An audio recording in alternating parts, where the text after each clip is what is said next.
Bismillahirrahmanirrahim. Assalamualaikum warahmatullahi wabarakatuh.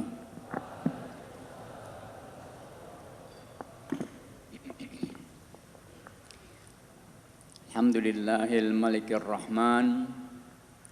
Allamal Qur'an, khalaqal insan, allamahul bayan. Wassalatu wassalamu ala sayyidi waladi adnan wa ala alihi wa ashabi wa man tabi'ahum bi ihsan, amma ba'du. Para asatidzah dan seluruh santri yang insyaallah senantiasa dirahmati oleh Allah Subhanahu wa taala. Amin ya rabbal alamin. Kita hari ini melanjutkan kembali kajian fikih kita yang sudah kita mulai pada minggu lalu atau hari Kamis lalu. Untuk hari ini bisa ngikutin dengan seksama dan baik, bisa mengikutinya, bisa ngikutin hari ini.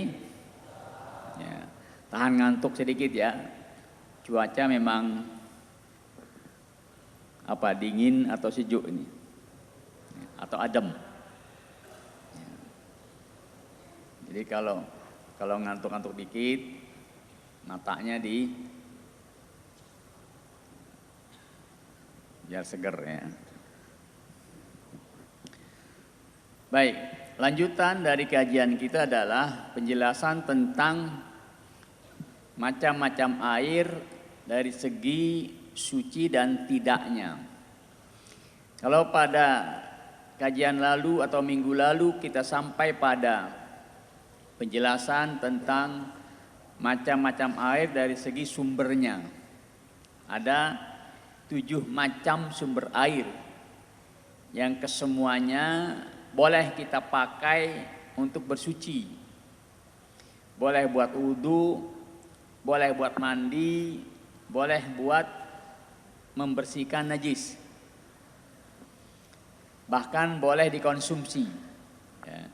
Karena semua air tersebut air tahur, ma'un tahur, suci, mensucikan. Sudah suci boleh dikonsumsi dan mensucikan, boleh digunakan untuk alat-alat bersuci, yaitu mandi, wudu, berwudu, mandi dan membersihkan najis.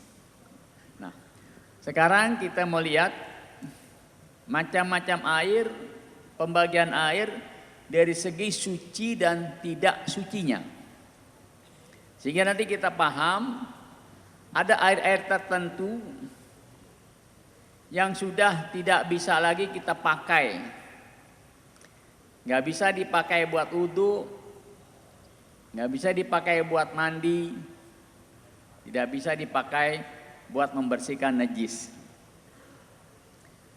Atau ada juga air yang sama sekali nggak bisa dipakai, tidak boleh dikonsumsi, tidak bisa membersihkan najis, mandi dan berwudu. Sehingga nanti kita paham mana-mana air yang boleh kita pakai dan air yang tidak boleh lagi. Yaitu ada 4 macam. Yang pertama, air suci mensucikan dan tidak makruh. Artinya suci karena boleh dikonsumsi, mensucikan artinya boleh digunakan buat bersuci, yaitu berwudu, buat mandi dan membersihkan najis. Juga tidak makruh. Ketika kita pakai sah-sah saja dan tidak melanggar sunnah, artinya tidak makruh. Ini disebut air mutlak. Air yang di belakangnya nih belum ada tambahan nama di belakangnya, masih air mutlak. Jadi kalau umpamanya kita ngambil air dari sumur, kita letakkan di ember, di bak atau di kolam, maka itu kita sebut air mutlak. Air yang tidak ada nama apa-apa di belakangnya. Air mutlak namanya. Nah ini air yang tahur, suci, mensucikan. Boleh dikonsumsi, buat minum, buat masak. Boleh digunakan buat wudhu, buat mandi dan membersihkan najis.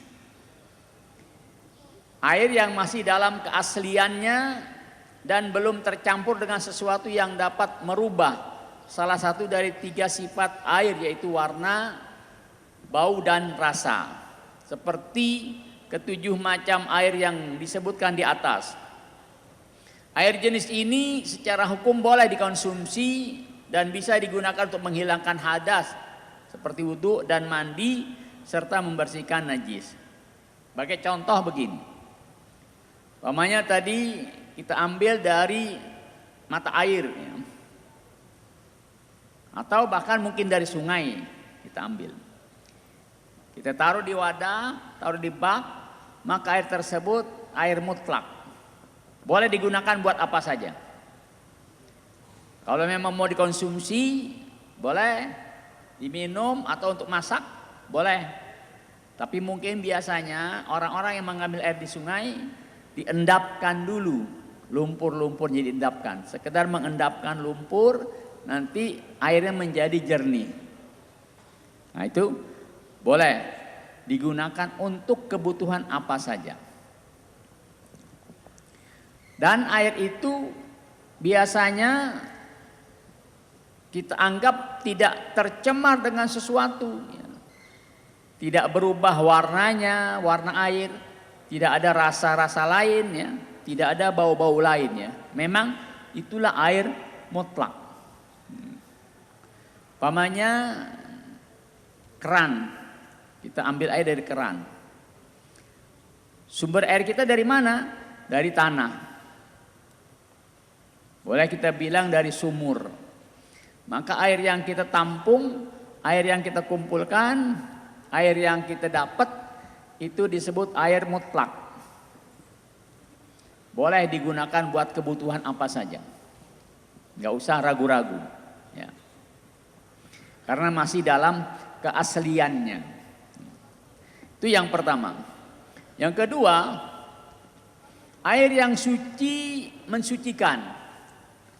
Tapi makruh untuk digunakan. Nah ini. Ya. Airnya boleh dikonsumsi, suci, dan mensucikan. Boleh buat wudhu, boleh buat mandi, boleh buat bersihkan najis seperti istinja. Boleh, tapi hukumnya makruh. Apa itu makruh? Kemarin kita pelajari artinya. Makruh artinya kalau ditinggalkan berpahala, kalau dikerjakan tidak berdosa tapi rugi. Kebalikan dari sunnah. Kalau sunnah dilaksanakan berpahala, ditinggalkan tidak berdosa tapi merugi. Nah, makruh kebalikannya. Kalau makruh itu ditinggalkan berpahala, dikerjakan tidak berdosa. Nah, jenis air apa nih yang seperti ini? Suci mensucikan tapi makruh. Yaitu air yang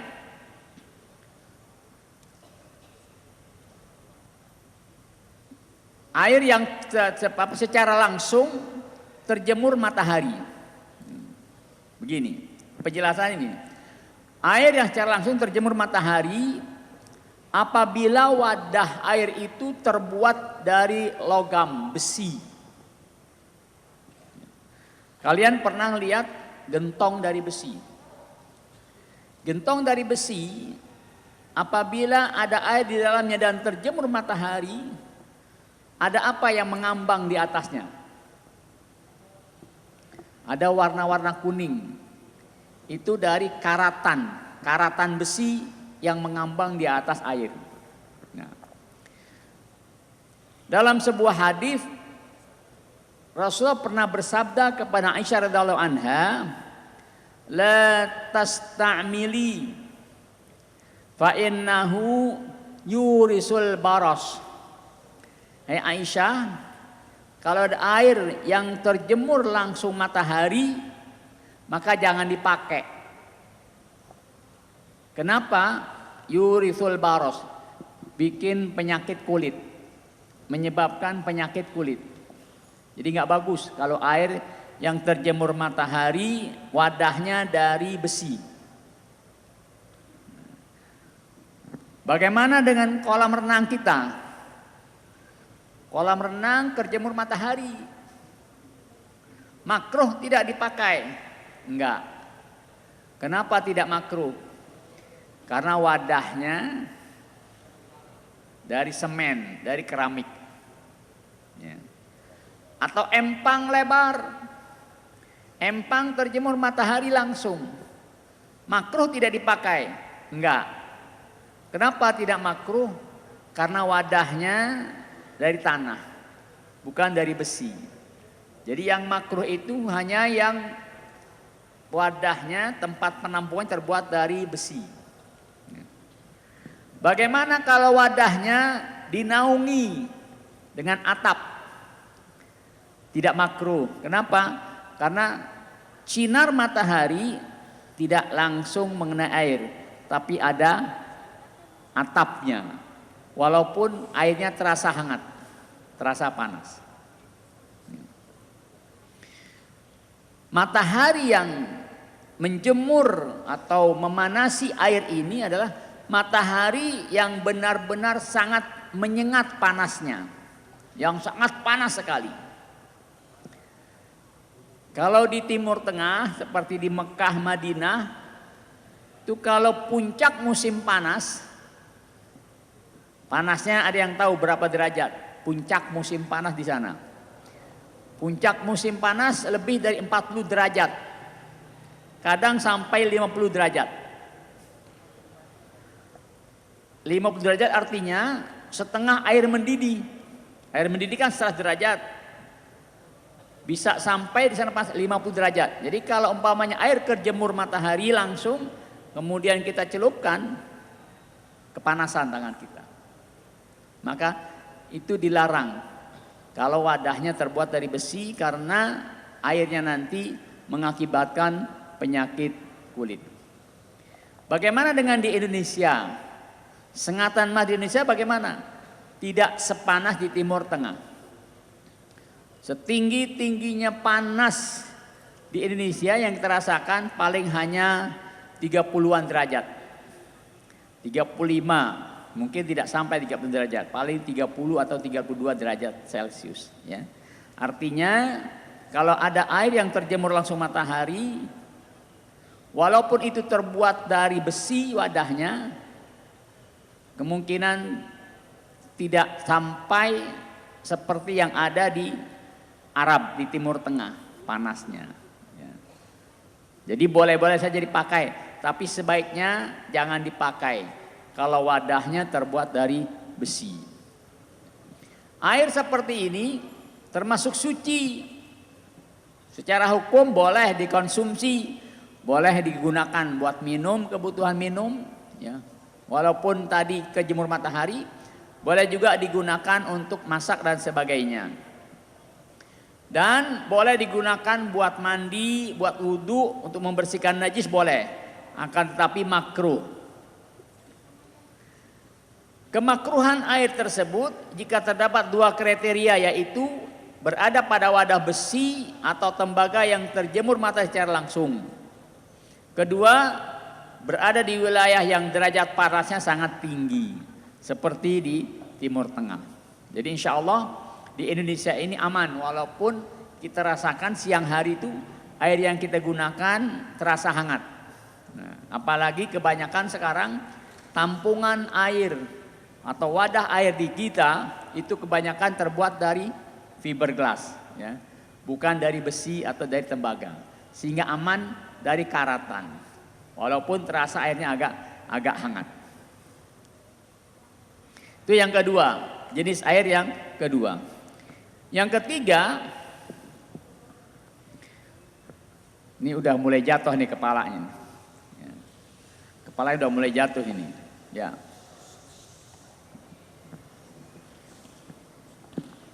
Udah mulai jatuh kepala. Baru 15 menit padahal.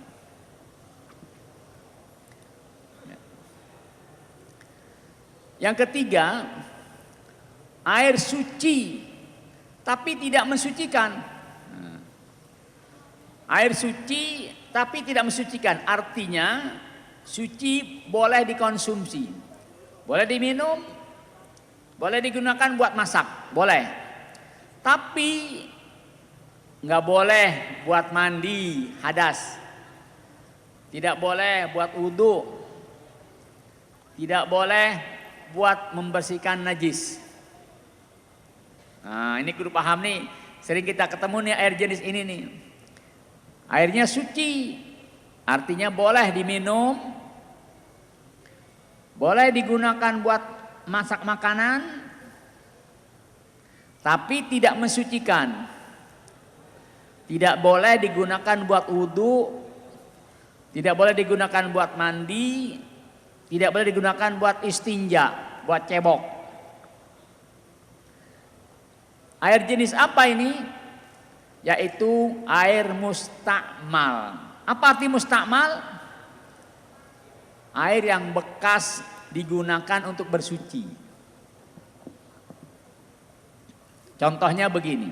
Air mustakmal contohnya begini. Umpama ini air suci atau tidak ini? Boleh gak digunakan buat wudhu? Boleh, boleh digunakan buat wudhu.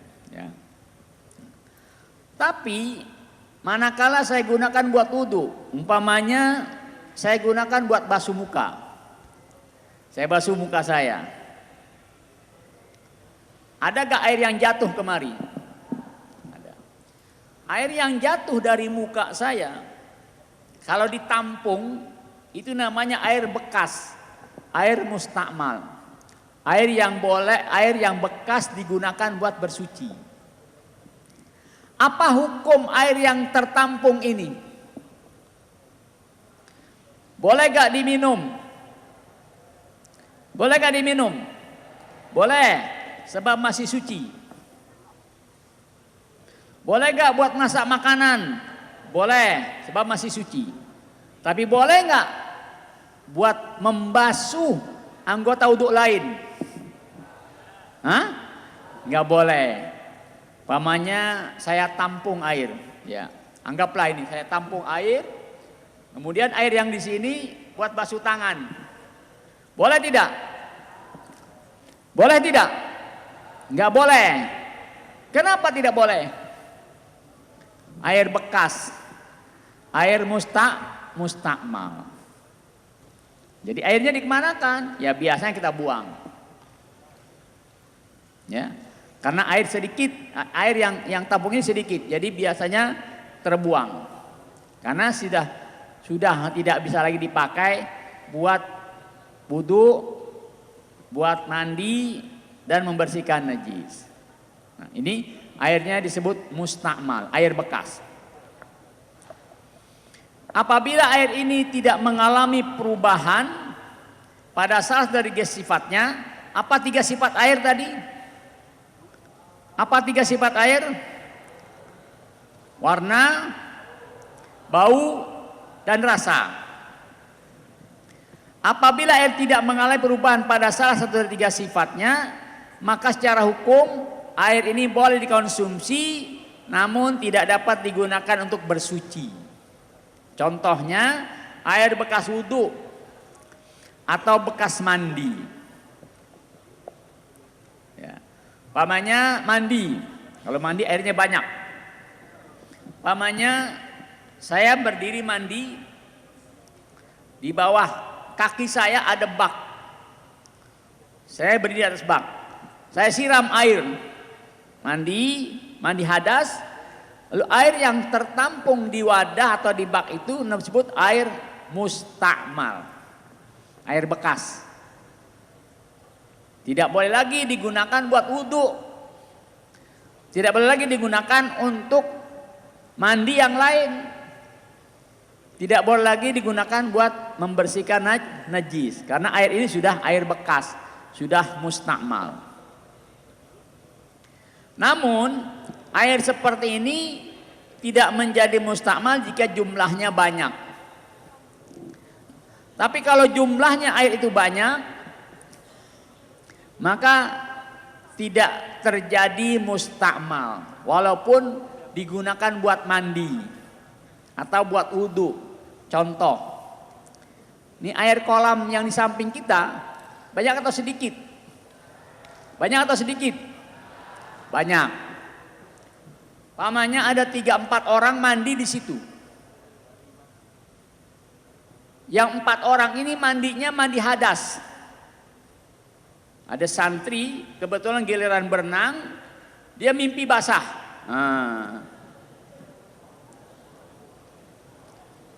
Wah, besok jadwal berenang nih, nggak apa-apa dah mimpi basah. Lalu ketika nyebur kolam di sini, 4 orang itu niat, nawaitu rafal hadasil akbar anjamil badanillahi ta'ala. Saya niat menghilangkan hadas sebesar di seluruh badan saya karena Allah Ta'ala, sebagai kewajiban Allah Ta'ala. Nyembur dia. Begitu nyebur, selesai hadasnya, hilang hadas besarnya. Yang lain juga begitu. Nawaitu rafal hadasil akbar anjamil badanillahi ta'ala. Aku niat menghilangkan hadas besar sebagai kewajiban Allah Ta'ala. Nyembur dia. 4 orang mandi hadas di situ. Airnya mustakmal tidak? Airnya mustakmal tidak? Enggak. Kenapa tidak? Kenapa tidak mustakmal? Karena airnya banyak. Mau wudhu di situ silahkan, mau mandi di situ silahkan, ya. Sebab airnya banyak.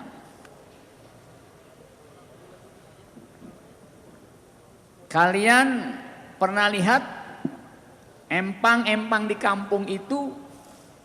Di sana ada orang yang mandi, ada orang yang wudhu, ada lagi orang yang lagi ngapain di pojok jauh sana. Hah? Lagi pipis lah gitu. Di sini ada yang lagi wudhu. Apa hukumnya? Sah. Atau nggak usah di empang lah, di masjid. Ada masjid yang mungkin masih di pedesaan, tempat wudhunya bukan keran, tapi apa? Bak besar, ya kan? Bak besar tempat wudhunya. Datang seorang wudhu, betul gak? Basuh muka lalu basuh kaki. Datang orang kedua begitu juga. Orang ketiga semuanya wudhu di situ. Sah tidak wudhu mereka? Sah. Kenapa? Sebab airnya banyak. Jadi tidak terkena mustakmal. Tidak disebut air bekas. Tentunya kita kudu paham bagaimana membedakan air ini banyak atau sedikit. Airnya banyak atau sedikit itu bagaimana? Nah, ada batasnya untuk kenal air itu banyak atau sedikit. Air yang sedikit itu air yang kurang dari apa istilahnya? 2 kullah. Kurang dari 2 kullah. Air banyak, air yang jumlahnya lebih dari 2 kullah. Nah, 2 kullah itu seberapa banyak ukurannya? Seberapa besar ukurannya? Mudah saja. Umpama saya punya kolam, punya bak air. Lebarnya 65 cm. Segini, dari sini seperti ini. Kurang lebih seperti ini. 65 cm. Panjangnya 65 cm. Dalamnya atau tingginya 65 cm. Baknya ini. Kalau bak itu penuh, maka jumlah airnya berapa? 2 kullah. Banyak atau sedikit? Banyak.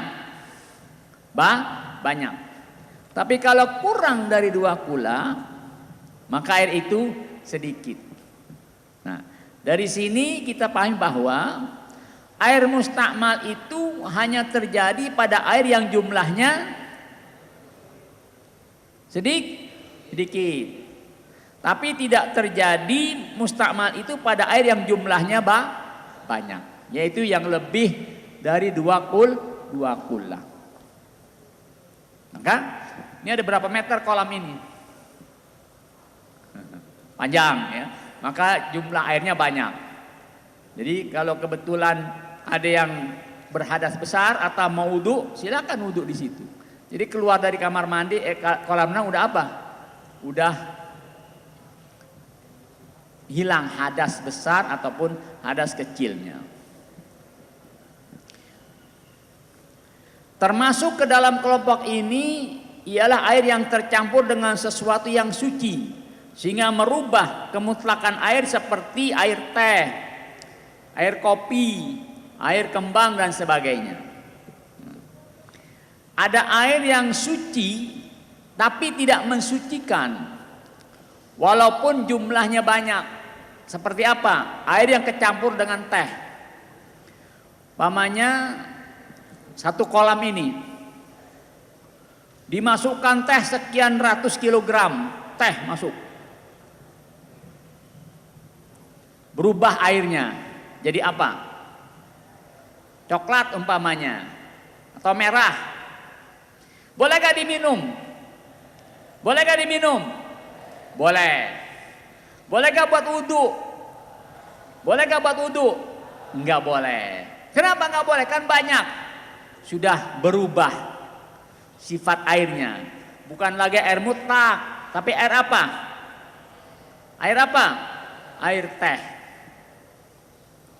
Air teh.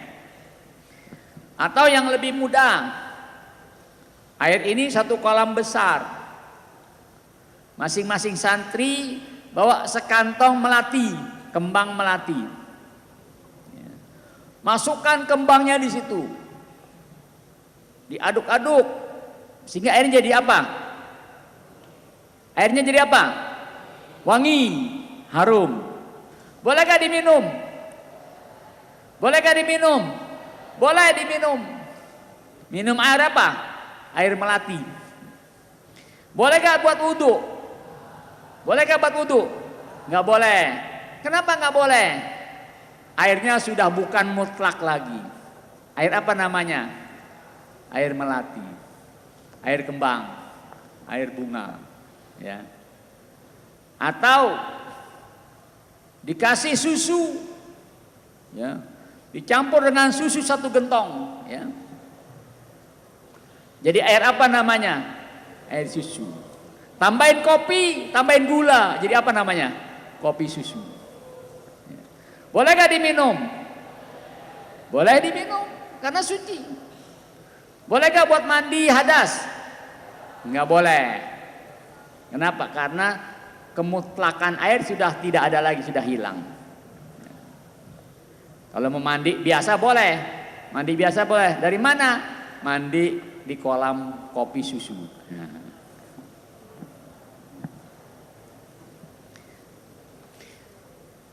Ada air yang tidak pernah tersentuh manusia.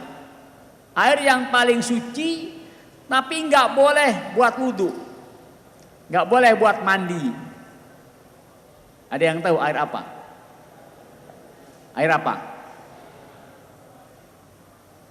Air apa? Air kelapa. Air kelapa nggak pernah kesentuh manusia. Sebab begitu kelapanya besar, ada gak yang jarinya masuk ke dalam? Nggak ada. Terkurung dia dengan tempurung, dengan kulitnya. Airnya boleh gak diminum? Boleh. Kalau banyak boleh gak buat wudhu? Boleh gak buat wudhu? Kenapa, ada yang tahu? Kenapa?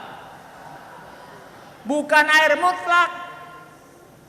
Tidak termasuk yang 7 macam. Yang 7 macam air itu air sumur, air sungai, air laut, air mata air, air embun, air salju, air hujan. Air kelapa ada? Nggak ada. Sebab maka air kelapa ini walaupun air yang sangat suci, tapi hanya boleh diminum. Nggak boleh buat wudu, nggak boleh buat mandi hadas, nggak boleh buat cebok, istinja. Kenapa? Karena bukan air mutlak.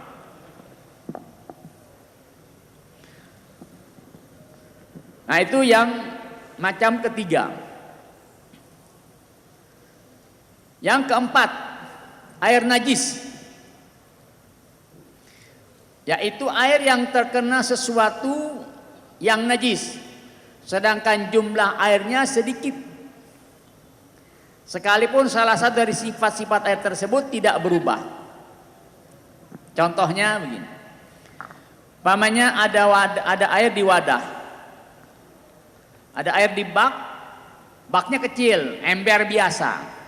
Ember yang biasa kita tenteng. Air ini baru diambil dari keran. Lalu ada yang usil, ada yang iseng. Kasih air kencing sedikit.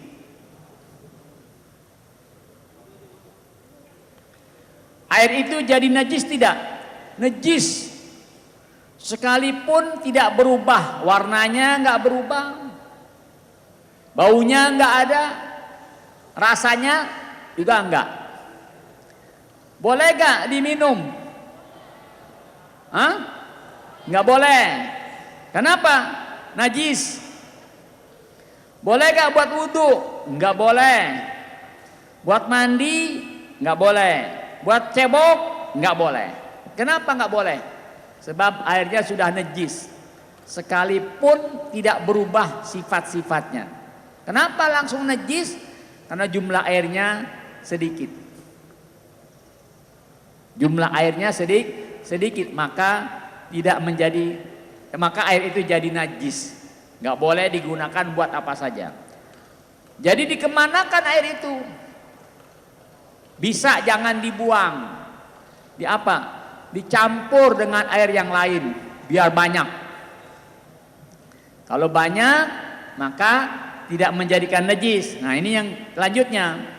Atau air itu banyak, tetapi salah satu sifat air itu berubah dengan sebab terkena najis. Pamannya nih kolam, lagi-lagi kolam nih contohnya. Ya.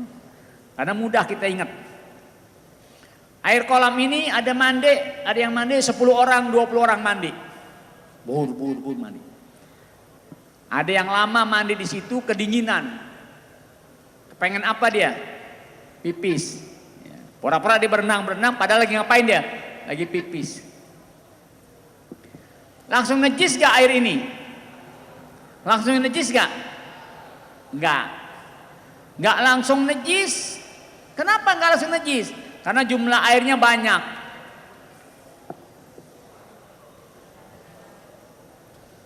Bahkan mungkin kalau 5 orang yang pipis pun nggak najis.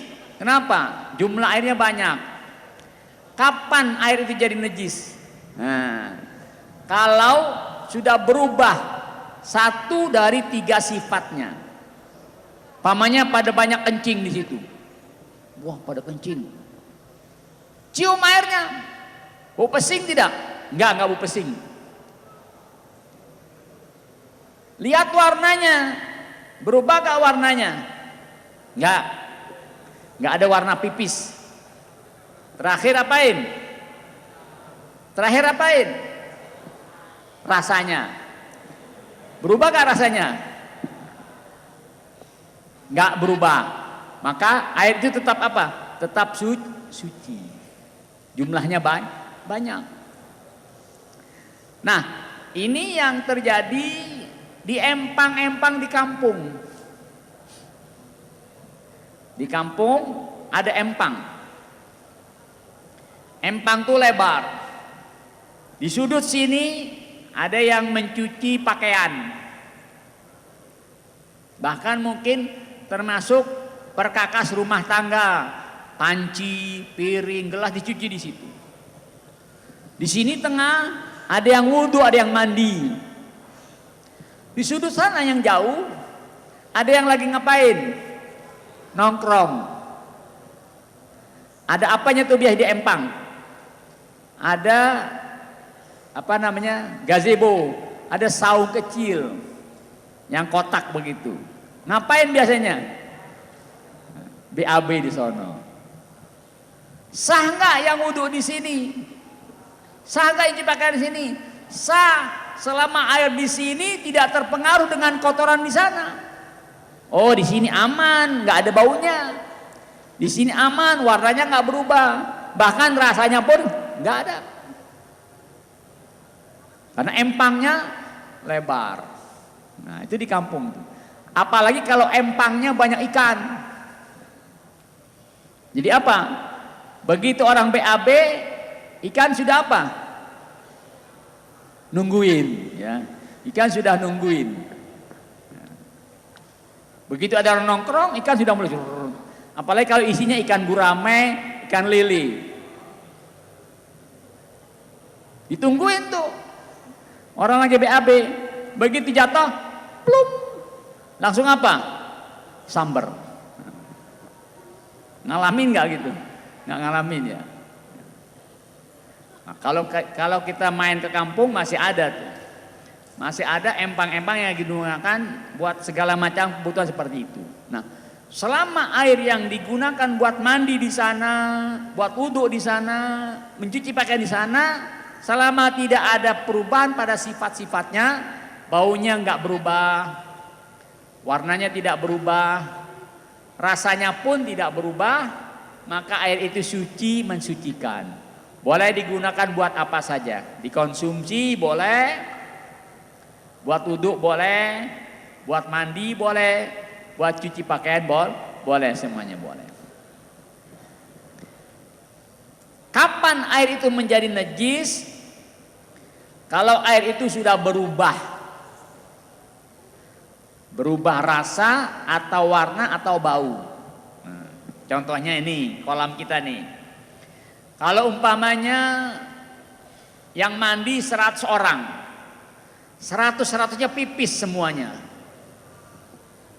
ya, sehingga begitu selesai pipis, ini bau apa nih airnya nih? Bau pesing umpamanya airnya. Itu sudah najis airnya. Semua yang mandi di situ badannya apa? Bernajis. Kenapa? Karena berada di air yang najis. Bagaimana cara membersihkannya? Dibuang atau diapain? Ditambahkan saja air baru. Tambahkan air baru sehingga yang sebagian mengalir keluar, air yang baru datang. Setelah ditambahkan air yang baru, diperiksa lagi. Bau tidak? Enggak bau. Warnanya? Enggak ada warnanya lagi sudah. Tidak ada warna pipis. Rasanya? Enggak. Berarti aman lagi. Ya. Boleh lagi digunakan buat wudhu, buat mandi, buat membersihkan najis. Ya. Nah, ini 4 macam yang berkaitan dengan air dari segi suci dan tidak sucinya air. Jadi saya ulangi, dari yang pertama ada 4 macam air. Yang pertama suci mensucikan, yaitu air mutlak. Air yang kita ambil dari 7 sumber air. Boleh dikonsumsi, boleh digunakan buat bersuci dan tidak makruh. Yang kedua, air suci mensucikan tapi makruh. Air apa? Air yang terjemur matahari langsung, yang tampungannya terbuat dari besi. Yang ketiga, air suci tapi tidak mensucikan. Boleh dikonsumsi, minum, masak, tapi nggak boleh buat bersuci, nggak boleh buat wudhu, nggak boleh buat mandi, tidak boleh buat membersihkan najis. Air apa nih? Air bekas atau air mustakmal, air yang bekas dipakai. Dan yang keempat, air najis, air yang terkena najis. Kalau sedikit langsung najis, sekalipun tidak berubah 3 sifatnya. Kalau jumlahnya banyak, air itu menjadi najis kalau berubah salah satu daripada 3 sifatnya, baunya, warnanya, dan rasanya. Ada yang masih kurang jelas sampai di sini? Ada yang mau ditanyakan? Baik, kita lanjutkan. Najis dan cara membersihkannya. Kita sering menyebut kata najis. Ya. Kali ini kita ingin kenal apa saja sih yang tergolong najis itu. Atau istilahnya kita dengar ada najis berat, ada najis ringan, ada najis pertengahan. Najis artinya secara bahasa sesuatu yang kotor. Artinya najis sama dengan kotor, sama dengan menjijikkan secara bahasa. Sedangkan menurut istilah ialah najis itu sesuatu yang haram dikonsumsi dalam kondisi biasa, bukan karena dihormati atau karena menjijikkan atau karena membahayakan pada fisik atau akal. Saya ulangi, najis itu adalah sesuatu yang haram dikonsumsi. Haramnya bukan karena dihormati, bukan karena menjijikkan, bukan karena membahayakan baik pada fisik maupun akal. Contohnya begini. Umpamanya ada orang menyembelih sapi. Darahnya banyak tidak? Banyak darahnya. Dikumpulkan darahnya, disimpan di wadah, lalu dijemur sehingga dia membeku keras. Bisa membeku, kita kasih garam, dikasih bawang, dikasih tomat, dikasih cabai, lalu diiris-iris, digoreng. Seperti apa jadinya? Kayak ati. Penampakannya kayak ati. Jadi bisa dibikin sambal ati. Bolehkah dimakan? Bolehkah dimakan? Nggak boleh.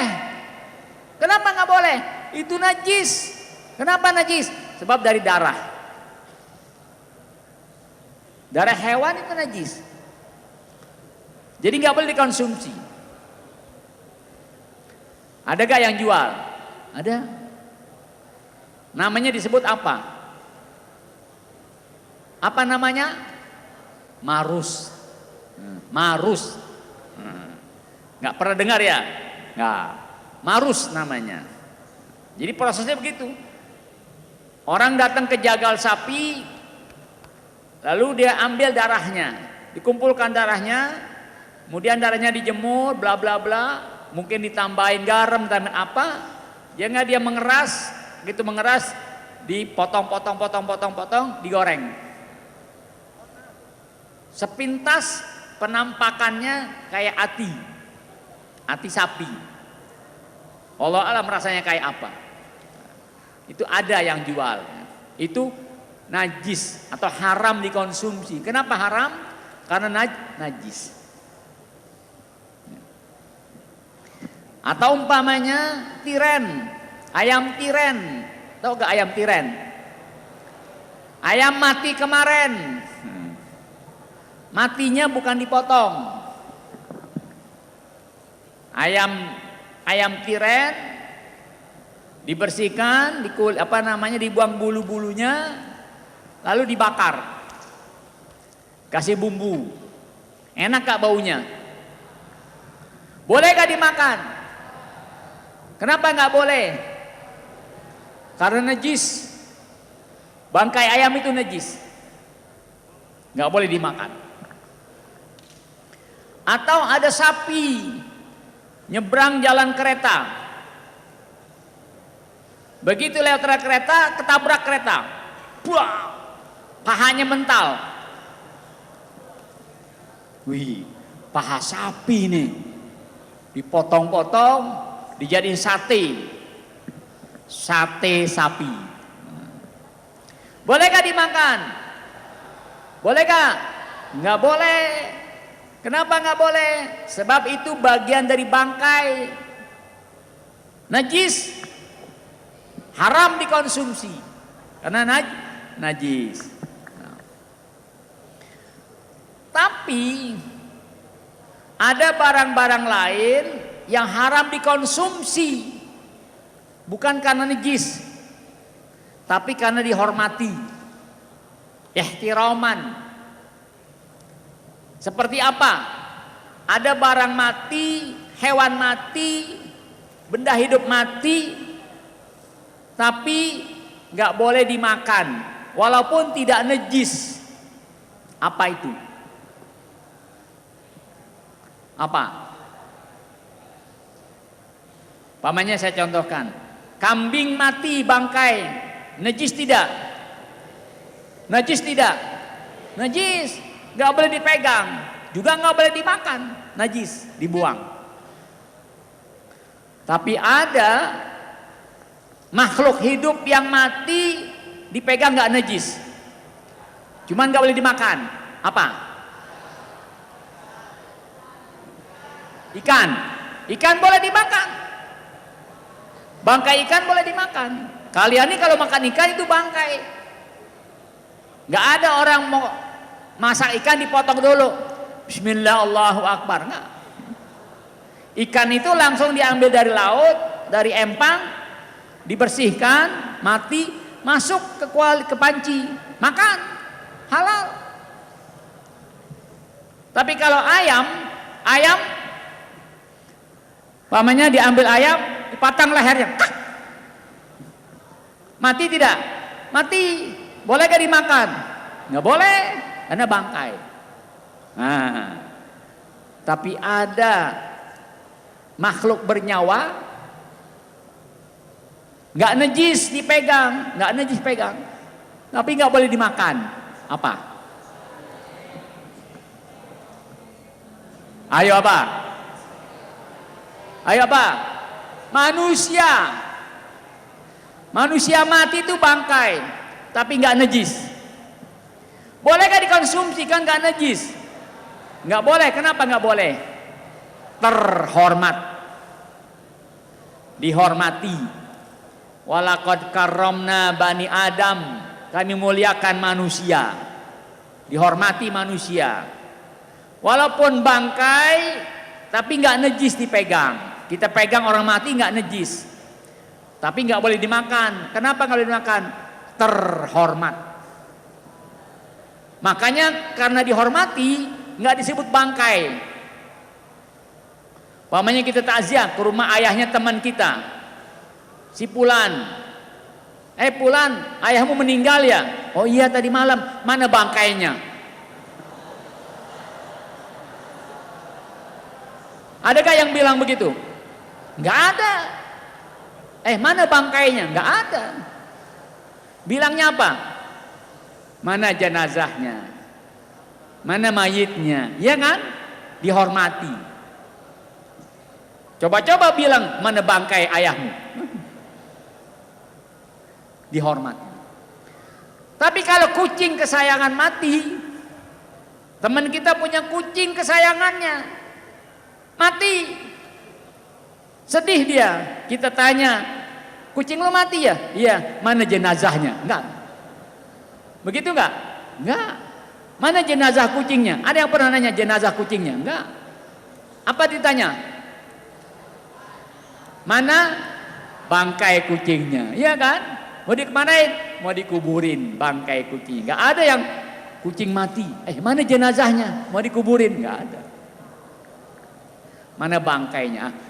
Penghormatan buat manusia, walaupun tidak najis, maka nggak boleh disebut bangkai, penghormatan, dan nggak boleh dimakan. Umpamanya lagi naik ke bukit, mendaki, 5 orang mendaki, 1 meninggal, yang 4 kelaparan. Yang 4 kelaparan. Lapar kita nih. Ini yang mati gemuk juga ini. Hah? Disate. Boleh nggak? Nggak boleh. Ya. Nggak boleh. Ihtiraman, takriman, walaqad karramna bani Adam. Sungguh kami muliakan manusia. Jadi jangan dikonsumsi. Ya. Bahkan mengurus jenazahnya pun harus apa? Lemah lembut, mandiinnya lemah lembut, ya usap gosokinnya. Ya. Jangan digosokin pakai apa? Pakai sikat dari jauh. Menguburkannya pun, menurunkan ke kuburnya pakai apa? Dipegang pakai tangan, nggak boleh diapain? Lemparin. Ya. Pamannya ini jenazah. Ya. Yuk kuburin jenazah. Ya, udah siap? Udah siap. Jangan. Dengan lembut turunin. Atau karena menjijikan. Ada sesuatu yang tidak boleh dimakan, walaupun tidak najis. Kenapa nggak boleh dimakan? Menjijikkan. Jijik. Contohnya yang kita punya semua. Pamannya salah satu di antara kita nih ingusan atau ingusan. Ingusnya keluar nih. Boleh gak? Boleh gak? Nggak boleh. Emang najis? Nggak najis. Tapi apa?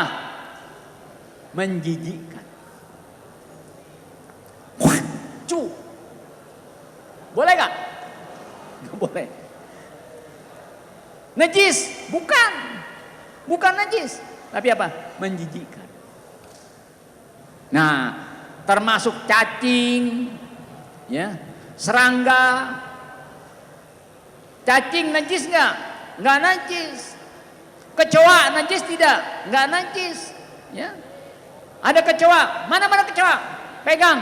Najis nggak? Nggak najis. Boleh nggak? Nggak boleh. Kenapa? Menjijikkan. Atau membahayakan. Ada yang membahayakan, tidak najis, tapi nggak boleh dimakan, nggak boleh dikonsumsi. Umpama pecahan beling. Ini umpamanya gelas dari beling, pecah. Di sini banyak apanya nih? Beling. Najis tidak dipegang? Nggak najis. Boleh nggak dikonsumsi? Nggak boleh. Kenapa? Bahaya. Membahayakan. Kalian tahu biji kedondong? Tahu biji kedondong? Biji kedondong kita pegang najis tidak? Najis tidak? Enggak najis. Ditelan boleh gak? Boleh gak ditelan? Enggak boleh. Kenapa? Membahayakan. Bisa apa nih? Nyangkut tenggorokan, mati, ya. Atau membahayakan pada akal. Akalnya bakal terganggu kalau dia makan. Pamannya morfin. Saya nggak kenal morfin itu kayak apa, tapi nyebutnya juga kita sering nyebut morfin. Morfin itu sesuatu yang memabukkan. Serbuk memabukkan pamannya, atau cairan memabukkan. Dipegang nggak najis. Boleh nggak dikonsumsi? Nggak boleh. Kenapa? Mengganggu akal. Daun ganja dipegang nggak najis. Boleh nggak dimakan? Boleh nggak? Nggak boleh. Kenapa? Merusak akal, mengganggu akal. Saya ulangi nih pengertian najis. Najis adalah sesuatu yang haram dikonsumsi. Nggak boleh dimakan, nggak boleh diminum. Tidak bolehnya bukan karena menjijikkan, bukan karena dihormati, bukan karena membahayakan pada fisik badan dan pada akal. Tapi memang karena apa? Karena najisnya. Contohnya darah, bangkai ayam, bangkai sapi, bangkai kambing, itu semuanya haram dikonsumsi. Haramnya bukan karena menjijikkan, bukan karena bahaya, bukan karena dihormati, tapi haramnya karena apa? Karena memang dia najis.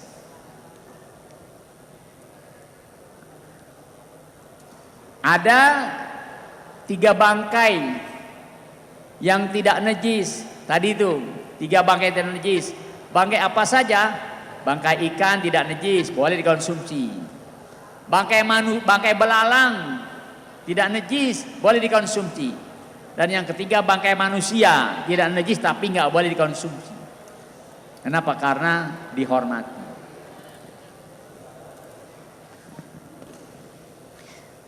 Dari segi cara membersihkannya, najis itu dibagi menjadi 4 macam. Yaitu najis mughallazah, berat. Najis mukhaffafah, ringan. Najis mutawassithah, pertengahan. Dan yang keempat, najis ma'fu, najis yang diabaikan. Jadi ada najis-najis yang beda cara membersihkannya. Ini suara dari mana ya? Suara bising dari mana ya?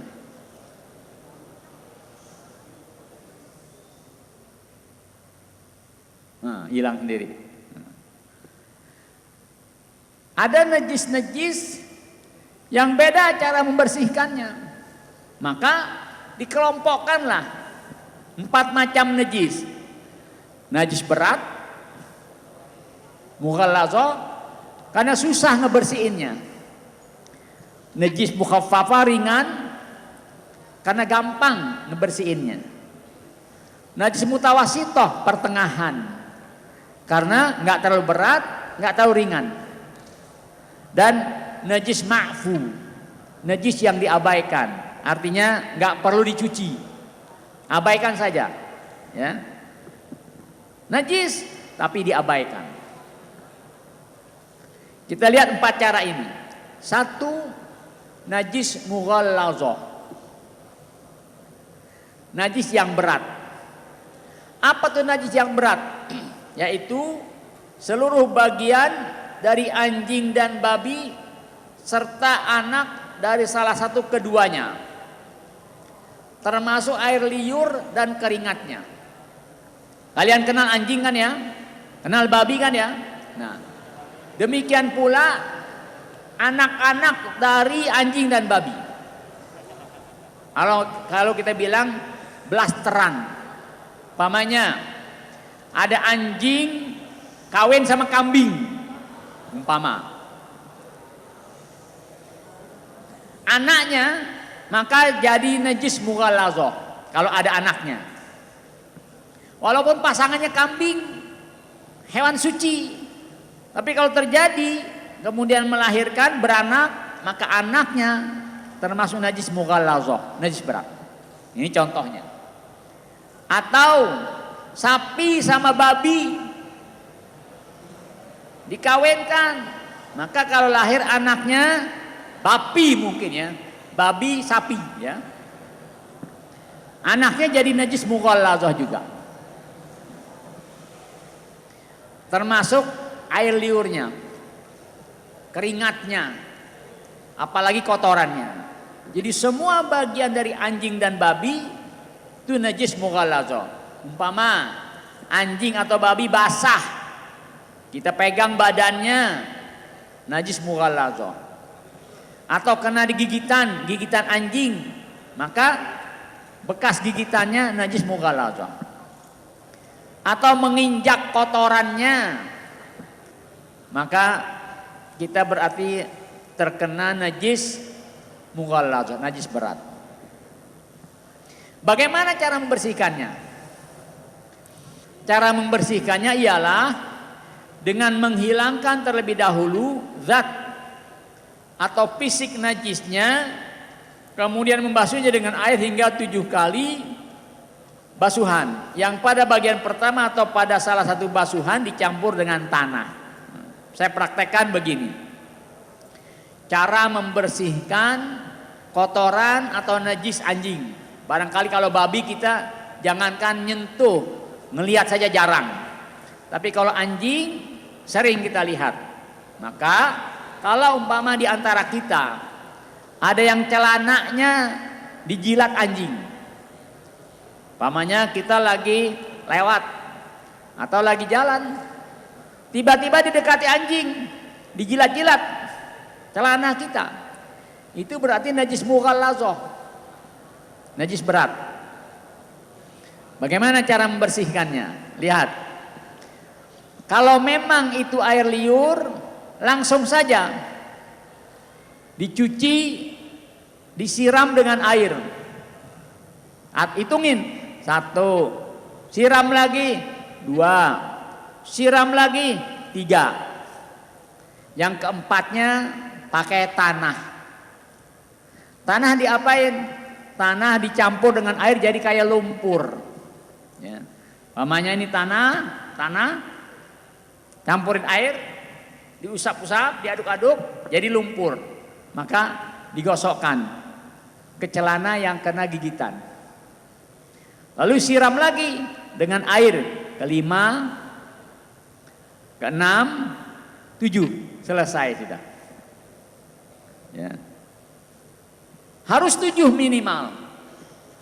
Nah, kalau kebetulan yang kena kita kotorannya, pamannya tai anjing, maka tainya itu harus dibuang dulu.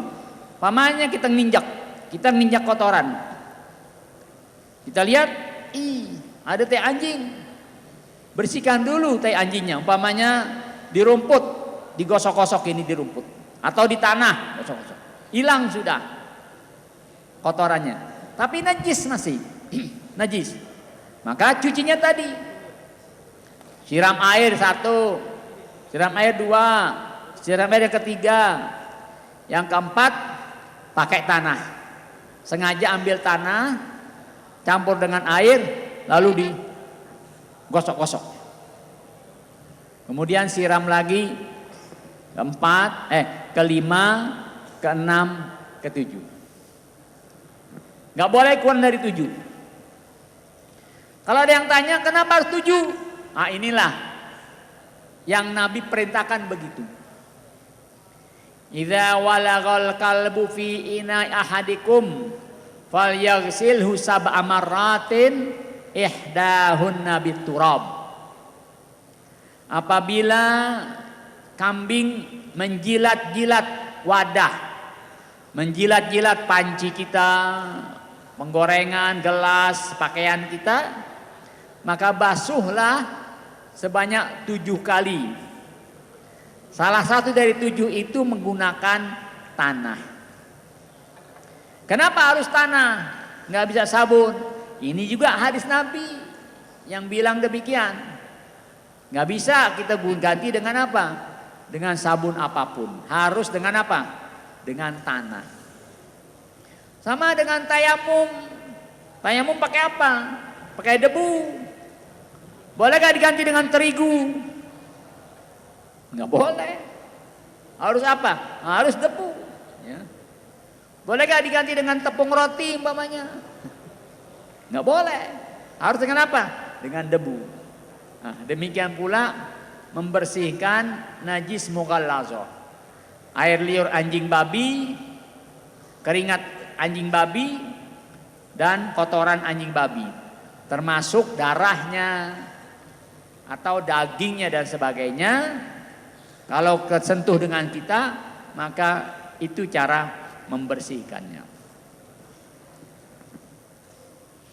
Yang kedua, najis mukhaffafah. Najis ringan, gampang bersihinnya. Apa tuh najis mukhaffafah? Kencing, air kencing bayi laki-laki.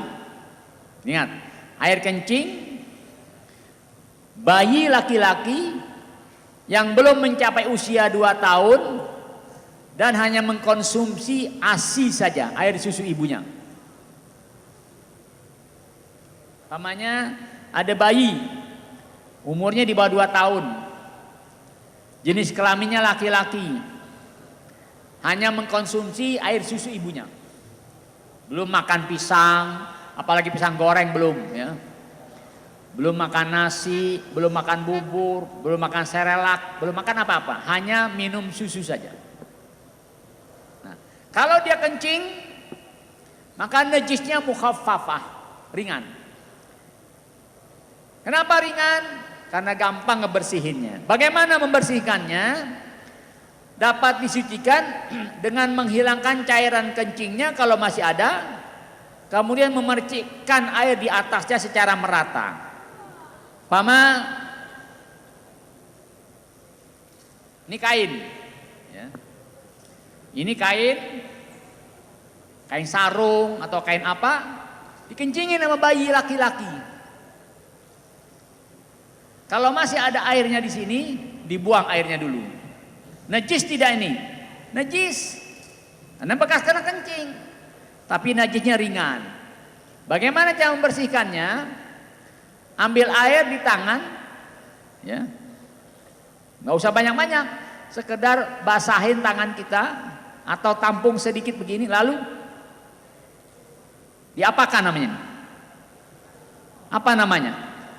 Dicipratkan, pamannya gini. Rata di sini najis air kencingnya. Kalau masih ada airnya, buang airnya. Ini tetap najis. Cara mensucikannya, ambil air tangan ini lalu udah selesai. Suci lagi. Boleh dibuat sholat. Karena sudah apa? Sudah suci. Maka disebut najis mukhaffafah. Najis ringan. Kenapa? Gampang ngebersihinnya, nggak perlu dibuka kainnya, nggak perlu dikucuk-kucuk pakai sabun, ya. Cukup dicipratkan air saja. Kenapa cuma bayi laki-laki? Bayi perempuan nggak termasuk bayi perempuan. Jadi kalau bayi perempuan pipis, walaupun usianya belum 2 tahun, tetap nanti masuk ke dalam kelompok najis mutawassithah, najis pertengahan. Jadi hanya bayi laki-laki saja yang terkena, yang termasuk najis mukhaffafah. Kenapa Pak Ustadz? Kan sama dia manusia perempuan. Kenapa perempuan kan sama juga manusia. Usianya belum 2 tahun. Makannya juga belum makan apa-apa. Kenapa kencingnya beda? Ya begitulah hadis Nabi. Ya. Nabi yang mempraktekkan seperti itu. Beliau ketika didatangkan seorang bayi laki-laki yang minta ditahnik, tahu tahnik?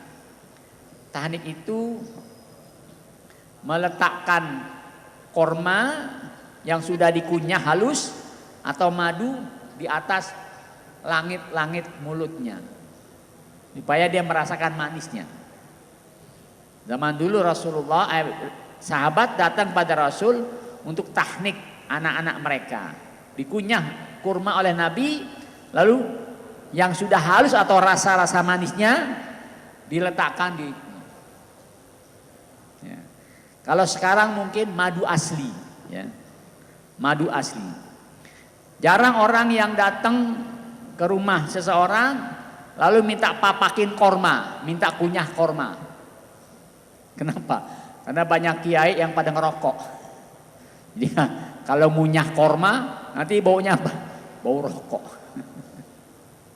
Kebanyakan sekarang pakai madu.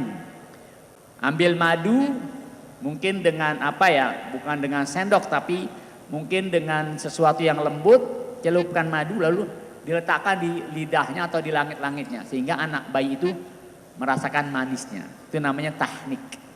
Ya, sambil didoakan lah gitu. Nah, si bayi ini, kencing bayi ini hanya laki-laki saja, tidak yang perempuan. Apa sebabnya tidak masukin yang perempuan?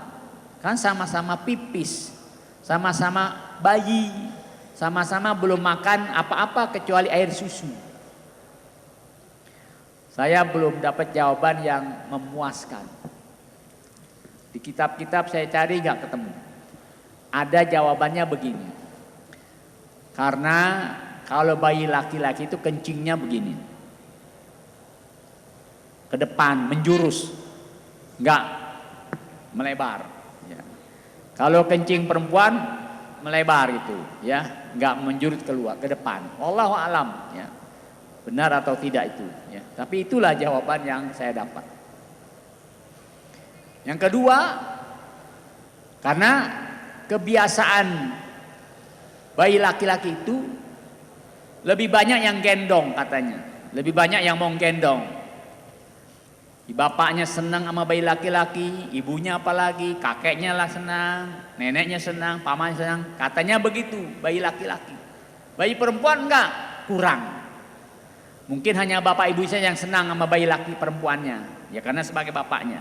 Pamannya mungkin sekedar mendoakan, enggak mau menggendong. Wallahu alam benar atau tidak jawaban tersebut. Cuma itulah yang saya dapat jawabannya. Ya. Karena banyak yang mau gendong, jadi najisnya diringankan. Nah, alhamdulillah zaman sekarang bayi-bayi begitu lahir ketika mau dibawa kemana-mana digendong orang pakai apa? Pakai pampers. Sehingga aman, walaupun kencing 2-3 kali, kencingnya tidak tembus mengenai pakaian yang menggendongnya. Ya.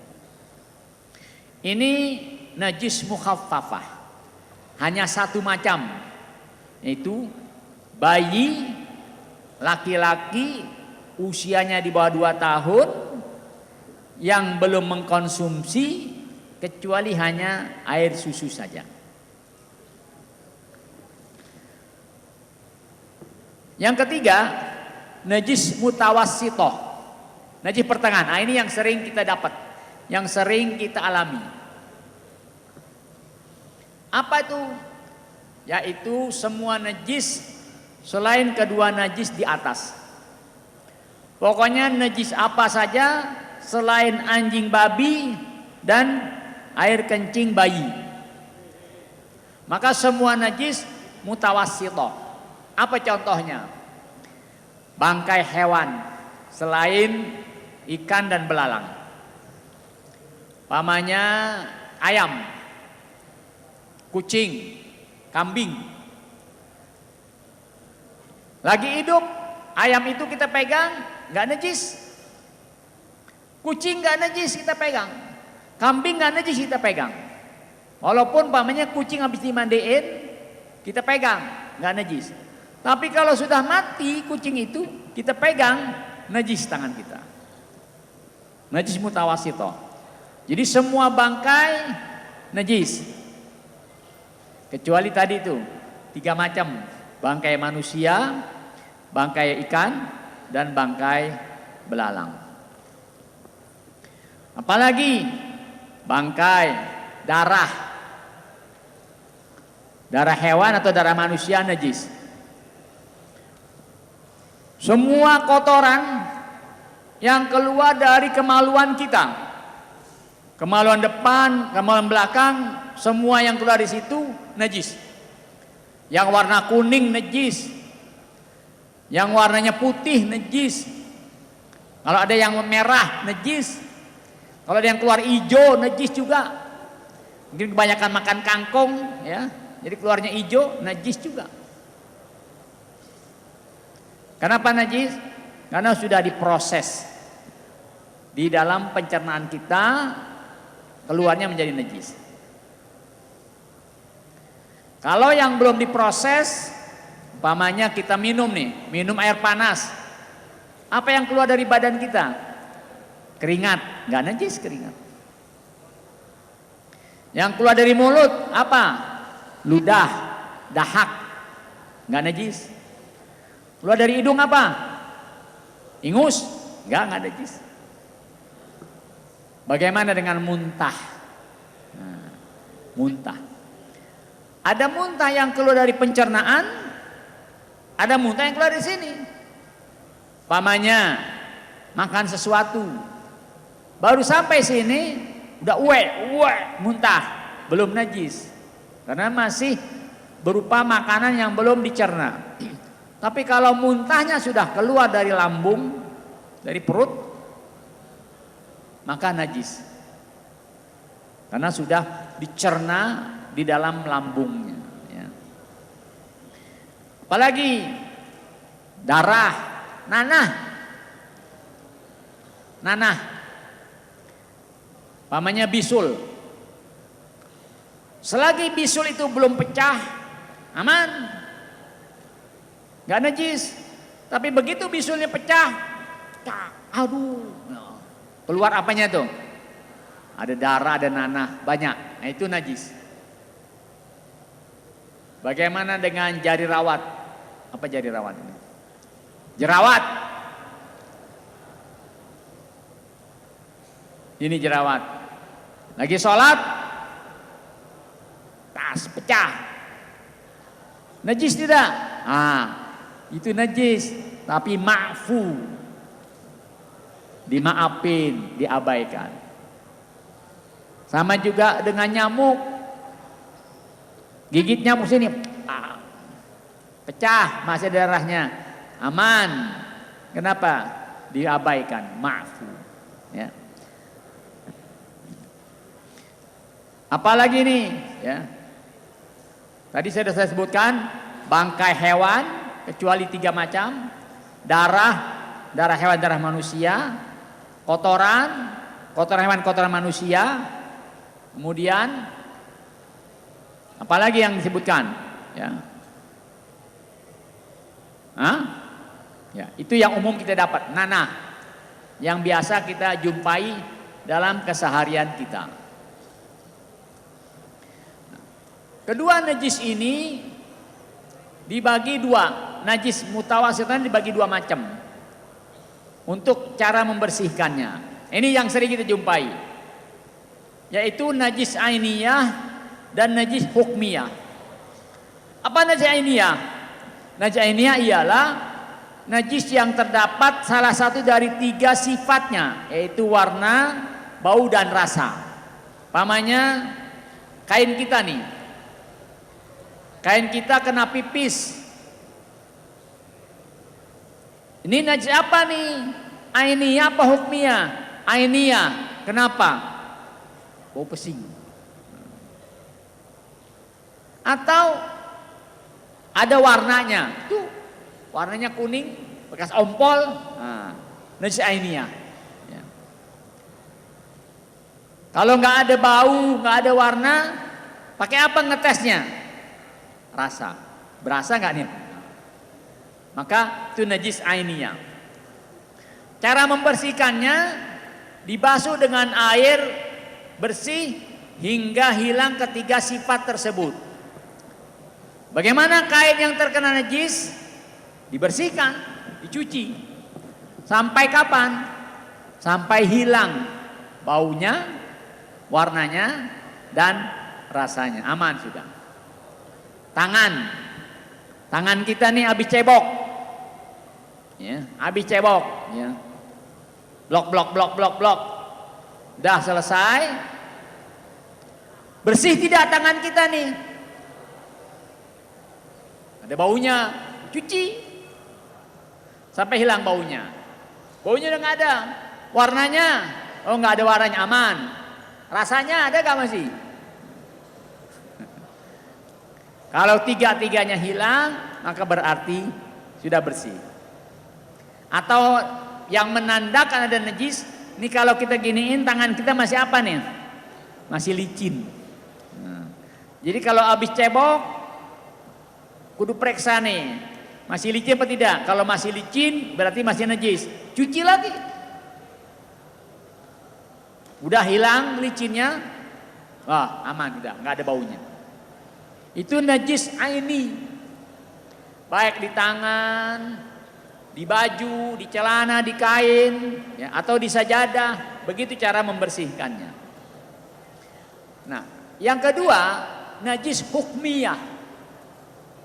Najis hukmiyah ialah najis yang tidak nampak ketiga sifatnya, namun diketahui bahwa suatu tempat atau pakaian itu bernajis.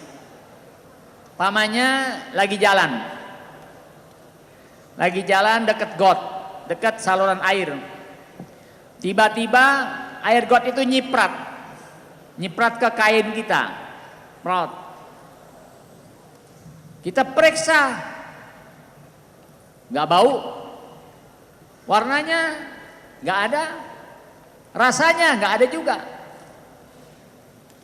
tapi najis. Nah itu disebut najis hukmi. Kenapa kita bilang najis? Tadi kecipratan air ini, air got, tapi nggak ada warnanya, nggak ada rasanya, nggak ada baunya. Ya, disebut najis hukmiyah. Secara hukum najis, tapi tidak ada sifatnya. Bagaimana cara membersihkannya? Cukup siram dengan air sekali. Pamannya celana kita nih, nggak usah dibuka, sarung nggak usah dibuka, siram aja dengan air, sekali, atau kucurin di keran, sekali sudah bersih lagi kain kita, bersih lagi. Ya. Itu kalau najis hukmiyah.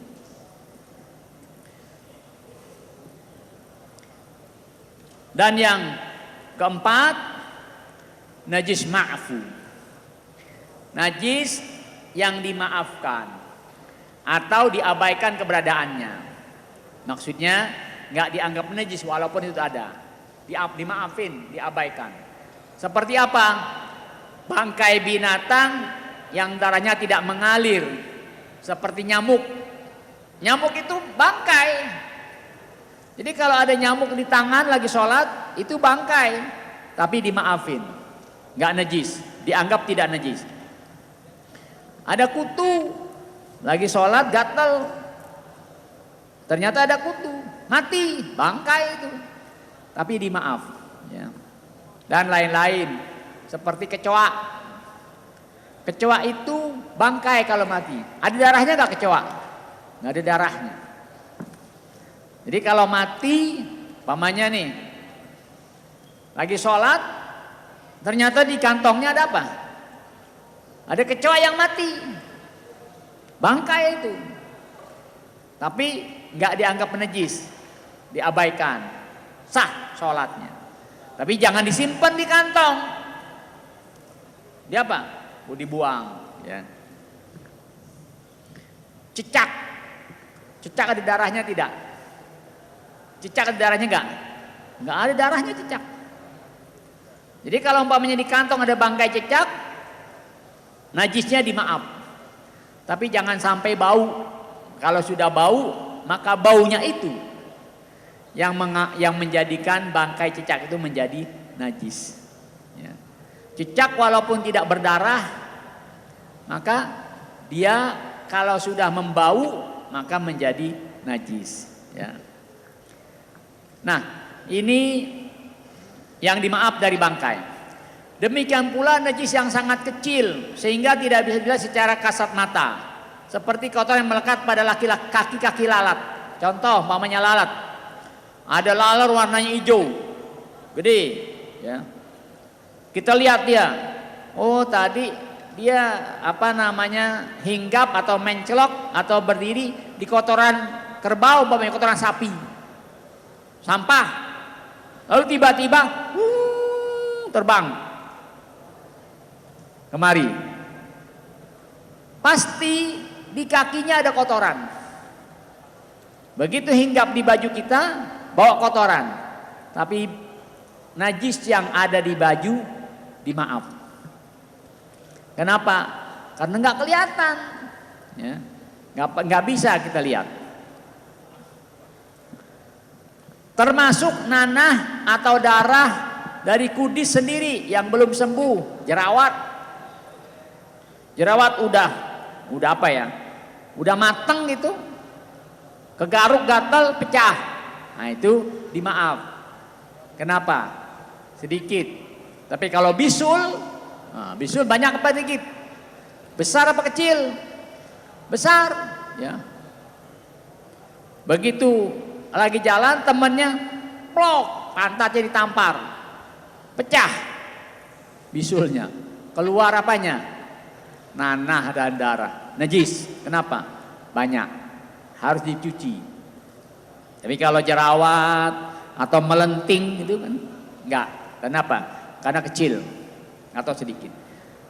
Demikian pula debu di jalan, kita nggak tahu debu itu. Setidaknya ada kotoran-kotoran. Debu ketiup angin, terbang, nempel di baju kita. Najis, tapi najisnya dimaaf. Ma'fu, diabaikan. Kenapa? Nggak kelihatan sama mata.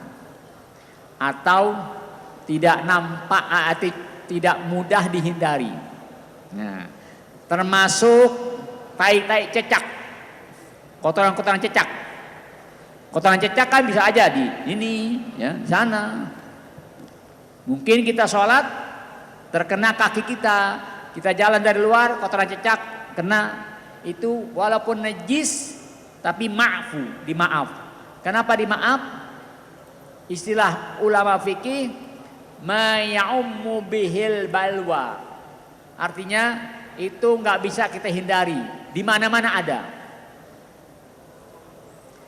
Bagaimana dengan kotoran tikus?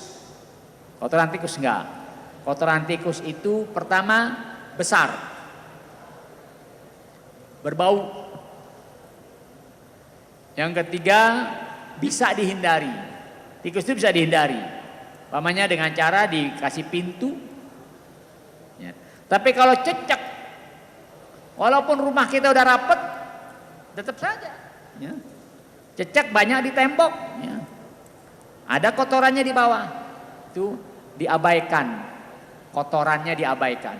Artinya kalau keinjak oleh kaki kita, dimaaf. Nah. Tapi kalau kotoran tikus, apalagi kotoran kucing, ya, nah ini tidak dimaaf. Harus dibersihkan dan disucikan. Ada yang mau ditanyakan sampai di sini? Baik. Lanjutkan apa istirahat ini acaranya? Hah? Biasanya istirahat atau dilanjut? Istirahat sampai jam 10.